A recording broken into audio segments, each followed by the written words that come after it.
গ্রামের বাড়িতে অসাধারণ ছাগলের ক্ষুদ্র খামার সবগুলাই কিন্তু মোটামুটি পিপিআর রোগের হাত থেকে রক্ষা পেয়েছে। এখনো একটি ছাগল বাকি আছে, যে পাঠায় পাশে, এটাও পিপিআর রোগে আক্রান্ত হয়েছিল। এই যে পাশের এটাও মোটামুটি সবগুলোই।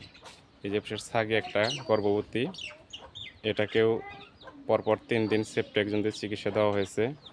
এই যে পাশের এটাও চিকিৎসা দেওয়া হয়েছে। সবগুলোই মোটামুটি আলহামদুলিল্লাহ ভালো আছে, এখনও কোনো ছাগল মারা যায়নি।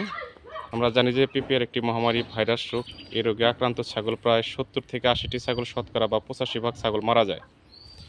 এখন এই ছাগলটা খুবই অসুস্থ, পাতলা পায়খানা কমতেছে না। আজকে ট্রাইজন ভেট অ্যান্টিহিস্টা এবং পেইন কিলারদের চিকিৎসা দেওয়া হলো। মোটামুটি দেখা যাক পদ্ধতিগতভাবে 3 দিন অথবা 5 দিন চালাতে হবে। রোগের তীব্রতার উপর নির্ভর করে চিকিৎসার ধরন চেঞ্জ হতে পারে। প্রিয় খামারি ভাই বোনেরা, ইতিমধ্যে বাংলাদেশ সরকার উপজেলা পশু হাসপাতালের মাধ্যমে গ্রামে গ্রামে পাড়া মহল্লায় কিন্তু পিপিআর ভাইরাসের ভ্যাকসিন শুরু করেছে ছাগল ভেড়ার। আপনারা যারা এখনও ছাগল ভেড়ার ভ্যাকসিন দেন নাই, অতি সত্ত্বর আপনার নিকটস্থ উপজেলা পশু হাসপাতালে গিয়ে পিপিআর রোগের ভ্যাকসিনটা গ্রহণ করার চেষ্টা করুন। নচেত এই পিপিআর রোগের কারণে আপনার খামার পুরোটাই ধ্বংস হয়ে যেতে পারে। শুধু আপনার না, আপনার আশেপাশের বা আপনার গ্রামের পুরো খামারে কিন্তু আক্রান্ত হয়ে যাবে পর্যায়ক্রমে, এবং মৃত্যুর সংখ্যা অনেক বেশি। এটা একটা ক্যান্সারের মতো রোগ। ক্যান্সারের যেমন অ্যান্সার নাই, পিপিআরের তেমন অ্যান্সার হয় না।